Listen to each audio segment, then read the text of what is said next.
the world's best passports. Back in the day, the UK passport was incredible. Things have changed. So CNN Travel made this article about the best passports for 2022 based on the amount of destinations that you're allowed into.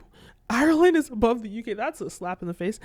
187 countries. Austria, Denmark, France, Netherlands, Sweden, 188 countries. Finland, Italy, Luxembourg, Spain, 100. Spain is above the UK. Wow. 189 countries. Germany, South Korea. Oh, I love South Korea. Germany, South Korea, 190 countries. Japan and Singapore, 192 countries. And this just tells me a few things. It tells me that Asia is dominating. I think it's interesting that the Chinese passport is not allowed in these countries, but it shows that countries that are sort of benefiting off of China's success, I would put South Korea there, I put Japan there, I put Singapore there. And by that, I mean, how are they benefiting? Well, they have proximity to China. A lot of them, Singaporeans, are originally Chinese, but they're Chinese people all over these places. But mostly, I mean that they're not similar culturally, but they have proximity to each other. But the difference with them and China, because China is such a superpower, but China is like a superpower that people don't trust. People trust other countries in the outskirts of China, neighbors of China, in the same region as China, that have a more liberal approach. So they're sort of benefiting from the proximity to China because there are a lot of Chinese people in their countries. They're making a lot of money in those countries. China is booming, and it's spreading its boom in East Asia. And so therefore, they're benefiting off of China.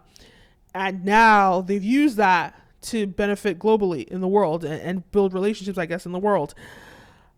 This is my theory. Doesn't mean it's true. This is my theory as to why this is, But it just proves that, and it's so interesting that Germany is so high up, number 2, 190 countries. And that's interesting too, because you look at Germany's history with World War II and Hitler and all of that. And the way that I think the world can really learn so much from Germany, especially the US, because the way that they've not only been able to reshape themselves, like be introspective, understand what they got wrong in their system of government, and then in addition to that, rebrand themselves globally to be acceptable globally. That is phenomenal. Now they're second best passport in the world. That's impressive stuff for Germany. So, because you would think that World War II was a long time ago, but there are countries that haven't recovered from situations like that. This is an interesting thing to see. Needless to say, I guess the main takeaway that I have, because I'm a traveler, I love traveling. And what I have to say about this is, whilst this is beneficial for those with superior passports, I'll put it that way because, hey, this is a top 10 list, passports that give you access to most of the world.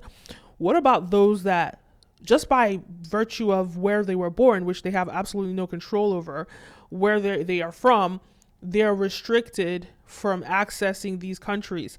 It's like this discrimination based on or geographical discrimination, which is quite sad, right?